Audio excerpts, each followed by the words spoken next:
Media circle நேயர்களுக்கு வணக்கம். இன்றைக்கு நம்ம நேர்காணலுக்காக ஆஸ்கார் மூவிஸ் தயாரிப்பாளரும் திரைத்திறனாய்வாளருமான பாலாஜி பிரபு அவர்கள் நம்மோடு இருக்கிறாரோடு பேசலாம். சார் வணக்கம். வணக்கம்.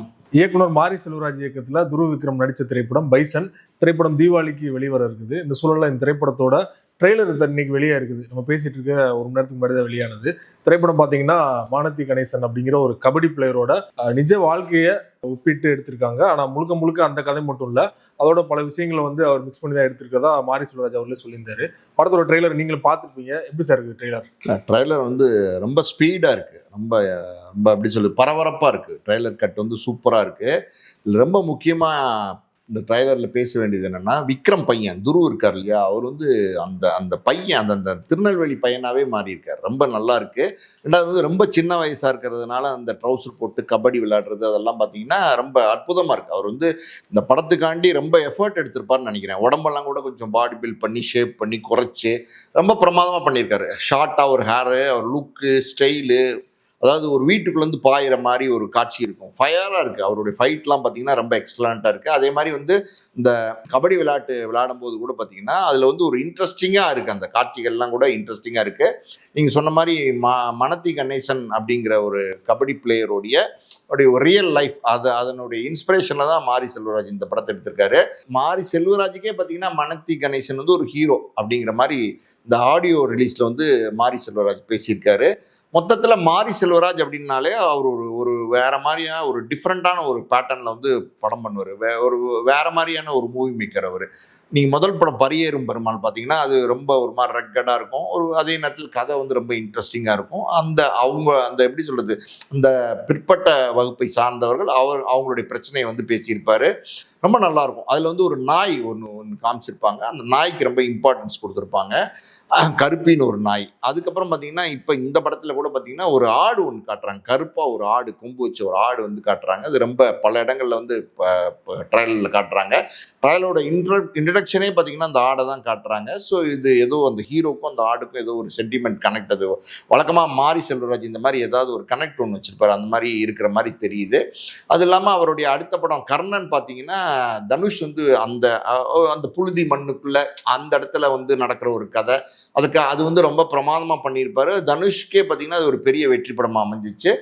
அதுக்கப்புறம் அவர் கொடுத்த மாமன்னன் படம் அது எப்படி சொல்கிறது, வடிவேலு ஒரு காமெடியன். அவர் பார்த்தீங்கன்னா அந்த பாடி லாங்குவேஜ்லேயே பிரமாதமாக பண்ணக்கூடிய ஒரு காமெடியன்.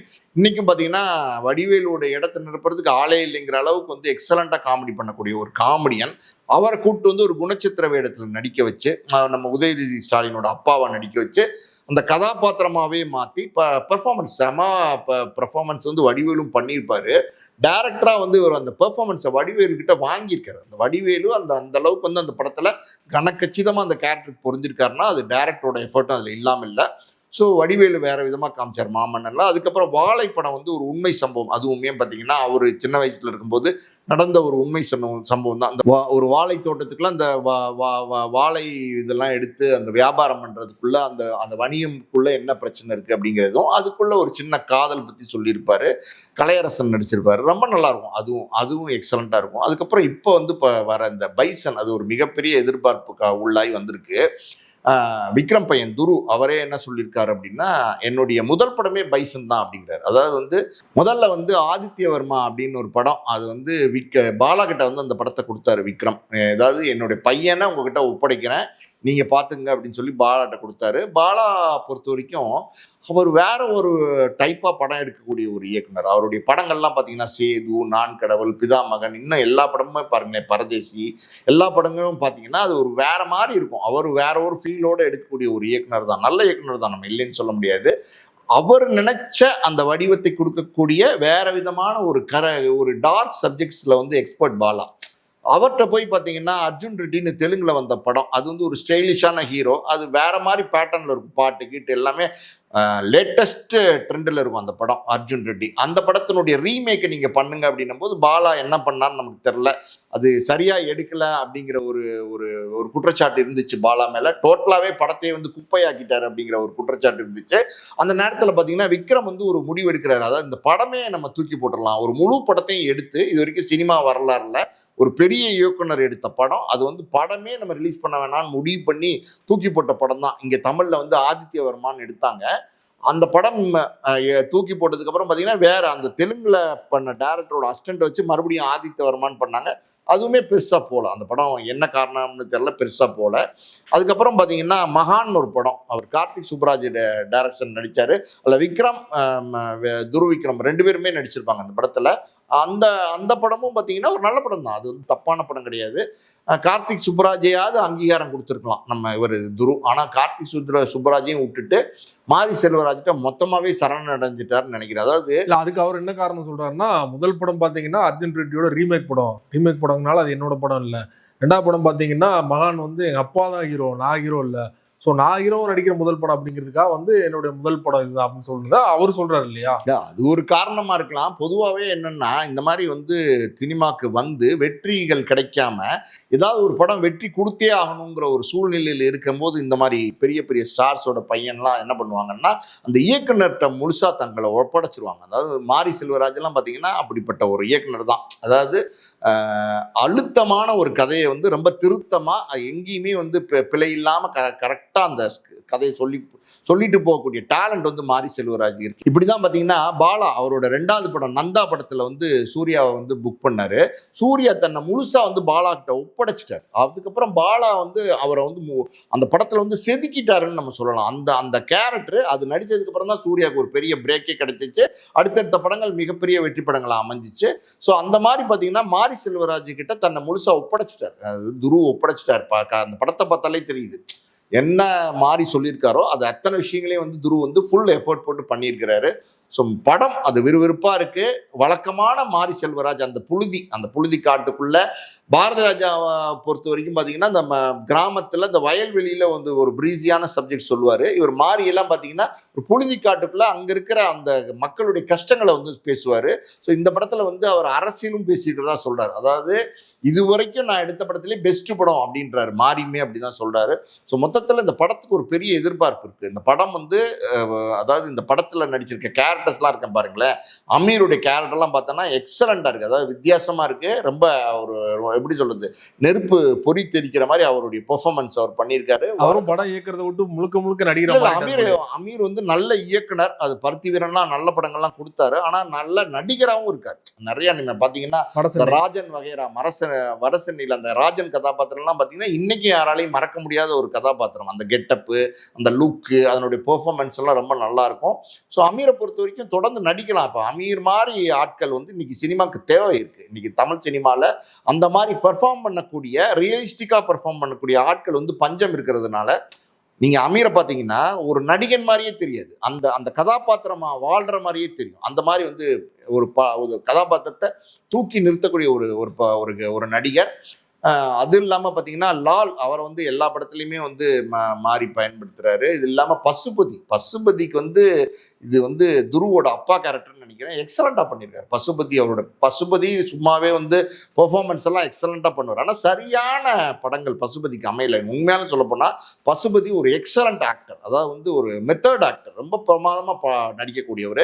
சரியான படங்கள் அமையலை. ஆனால் இந்த மாரியெல்லாம் நிச்சயமா பசுபதி ரொம்ப நல்லா பயன்படுத்தியிருப்பார்னு நினைக்கிறேன். இந்த ட்ரைலரும் பார்த்தா அப்படிதான் இருக்கு. ஸோ இது இல்லாமல் அனுபமா பரமேஸ்வரன் அவங்க வந்து பார்த்தீங்கன்னா துருவோட பேரா நடிச்சிருக்காங்க.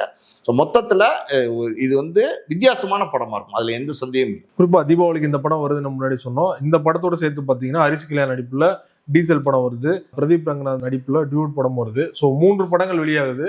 ட்ரெய்லர் பார்க்கும்போது உங்களுக்கு எப்படி சார் இருக்கு? இந்த படத்தோட ஓப்பனிங் அதிகம் நல்லா இருக்கும்னு நினைக்கிறீங்களா? இல்ல மாரிக்குன்னு ஒரு ஆடியன்ஸ் இருக்காங்க. மாரி செல்வராஜோட படத்தை பார்க்கறதுக்குன்னே ஒரு ஆடியன்ஸ் இருக்காங்க. அது தனி கேட்டகரி. அதாவது வந்து இந்த ஆட்டம் பாட்டம் மசாலா கொண்டாட்டம் அதெல்லாம் வந்து ஒரு குரூப் ஆஃப் ஆடியன்ஸ் இருக்காங்க. பட் மாரி செல்வராஜ் மாதிரியான படங்களை அவருடைய படங்களை எல்லாம் முதல் காட்சி பார்க்கறதுக்கே வந்து நிறைய பேர் ஆர்வம் காட்டுறாங்க. நிறைய எப்படி சொல்றது இன்டலெக்சுவல்ஸ், அதாவது வந்து ரொம்ப படித்தவங்க இந்த மாதிரி படங்களை விரும்பி பார்க்கக்கூடியவங்க அந்த மாரி செல்வராஜனுடைய படங்கள்லாம் பார்ப்பாங்க. ஸோ அந்த வரிசையில் பார்த்தீங்கன்னா மாரி செல்வராஜ் வந்து தொடர்ந்து நல்ல படங்களை கொடுத்துட்டு வர்றாரு. ஸோ அந்த எதிர்பார்ப்பு அது இருக்கு. இந்த துருவ் விக்ரம் வந்து இந்த படத்தில் வந்து வேற மாதிரி ஒரு கதாபாத்திரத்தில் பண்ணியிருக்கிறதுனால இது வரைக்கும் துருவ் விக்ரமும் வந்து பெருசாக வந்து ஆடியன்ஸை போய் ரீச் ஆகலை. இந்த படம் வந்து ஒரு பெரிய வெற்றி படமாக அமைஞ்சிச்சுன்னா அவருடைய கேரியரே வேற மாதிரி மாறும், துருவோட கேரியரு. ஸோ மாரியோட படத்துக்கு ஒரு தனி எதிர்பார்ப்பு இருக்கு. டீசலை பொறுத்த வரைக்கும் பார்த்தீங்கன்னா பார்க்கிங்கு, லப்பர் பந்து, இந்த மாதிரி வெற்றி படங்கள், நிறைய வெற்றி படங்களை சமீபத்தில் தொடர்ந்து வெற்றி படங்களை கொடுத்துருக்காரு ஹரிஷ் கல்யாணும் இன்னைக்கு ஒரு நம்பிக்கை நட்சத்திரமா இருக்காரு. இன்னைக்கு இருக்கிற இளைஞர்கள் மத்தியில் பார்த்தீங்கன்னா அவர் வேற ஒரு ஸ்டைலில் வேற ஒரு பேட்டர்னில் அவர் ஒரு படங்கள் பண்ணிட்டு இருக்காரு. அவர் தேர்ந்தெடுக்கிற கதைகள் எல்லாமே ரொம்ப நல்லா இருக்கு. ஸோ டீசல் அந்த கதையும் பார்த்தீங்கன்னா ஒரு இங்கிலீஷ் படம், ஆங்கில படத்தினுடைய கதைன்னு சொல்றாங்க. ஏதோ பைப் லைன், ஏதோ ஒரு ஆங்கில படத்தினுடைய கதையுடைய தழுவல்ல தான் இதை எடுத்திருக்கிறதா சொல்றாங்க. இந்த டீசல்லாம் திருடுவாங்க இல்லையா, அந்த மாதிரி ஒரு பேட்டர்னில் அந்த கதாபாத்திரம் மாதிரி ஒரு கதாபாத்திரத்தில் நடிச்சிருக்காரு. ஸோ நிச்சயமா அதுவும் நல்லா இருக்கு அப்படின்னு தான் சொல்றாங்க. அந்த இண்டஸ்ட்ரி டாக் என்னன்னா டீசலும் ரொம்ப நல்லா இருக்குங்கிறாங்க. இன்னொரு பக்கம் பார்த்தீங்கன்னா நீங்க டியூடு அப்புறம் பார்த்தீங்கன்னா எல்ஐகே ரெண்டுமே வந்து தீபாவளிக்கு மோதிரம் இருந்துச்சு. கடைசி நேரத்தில் வந்து எல்ஐகே விலகிட்டாங்க. இப்போ டியூடு வருது. டியூடோட ட்ரைலர்லாம் நீங்க பார்த்தீங்கன்னா அது ரொம்ப இன்ட்ரெஸ்டிங்காக இருக்கு, கமர்ஷியலாக இருக்கு. அவர் லவ் டுடே அது வந்து எப்படி சொல்றது, ஜென்சி கிட்ஸ்னுடைய பல்ஸ். அது ஜென்சி கிட்ஸ்னுடைய லவ்வை யாருமே டச் பண்ணல. அதை சொன்னாரு, பெரிய லெவலில் கிளிக் ஆயிட்டாரு. அதுலேருந்து பார்த்தீங்கன்னா அவருக்கு ஒரு பெரிய ஆடியன்ஸு எப்படி சொல்றது, ஃபாலோவர்ஸ் இருக்காங்க.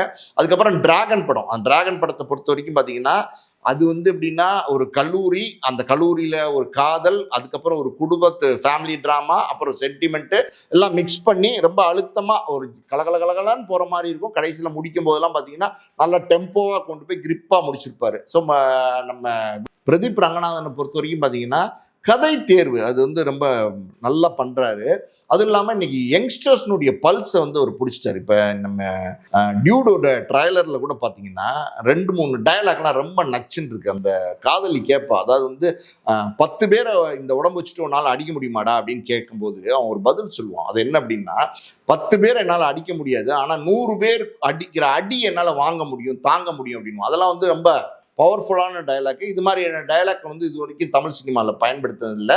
இன்னொரு பக்கம் பார்த்தீங்கன்னா தாலிக்கு மரியாதை கிடையாதா அப்படின்னு கேட்கும்போது தாலிக்கு மரியாதை கிடையாது, தாலி அதாவது அந்த பெண்ணுக்கு பின்னாடி இருக்கிற அந்த ஃபீலிங்ஸ்க்கு தான் மரியாதை அப்படிங்கிற டயலாக்லாம் வந்து தேட்டரில் கிளாப் பண்ணுவாங்க. அந்த ட்ரைலர்லேயே பார்த்தா வந்து அது வேற விதமாக அவருடைய பிரதீப்னுடைய ஃபார்முலாவில் அது எக்ஸலண்ட்டாக இருக்கும் அப்படிங்கிறது தான் தெரியுது. ஸோ மொத்தத்தில் இந்த தீபாவளி அது கொண்டாட்டம் வந்து பார்த்தீங்கன்னா இளைஞர்களுடைய தீபாவளியாக இருக்குது இந்த வாட்டி. இது பொதுவாக பார்த்தீங்கன்னா ஒரு ரஜினி படம் வந்துடும், இல்லை ஒரு கமல் படம் வந்துடும், இல்லை விஜய் அஜித் படம் வந்துடும். மற்ற படங்கள்லாம் ஒதுங்கி நிற்கிற மாதிரி சூழ்நிலை வரும். இந்த படத்தை பொறுத்த வரைக்கும் 3 இளைஞர்கள், ஒரு பக்கம் துரு அவர் நல்ல பவர்ஃபுல்லாக இருக்காரு, ஒரு பக்கம் ஹரிஷ் கல்யாண், ஒரு பக்கம் வந்து அதாவது வந்து யாருக்கும் நான் சலைச்சவன் இல்லடா அப்படிங்கிற மாதிரி பார்த்தீங்கன்னா பிரதீப் ரங்கநாதன். ஸோ மொத்தத்தில் 3 படமே நல்ல படங்களாக வருது. 3மே வெற்றி படமாக ஓடுனா சினிமாவுக்கு ரொம்ப நல்லது. பைசன் திரைப்படத்தோட ட்ரெயிலர் தொடர்பாக மட்டும் இல்லாமல் தீபாவளி ரிலீஸ் ஆகிற படங்கள் பற்றியும் பல்வேறு விஷயங்கள் என்னோட பகிர்ந்து கொண்டீங்க. மிக்க நன்றி.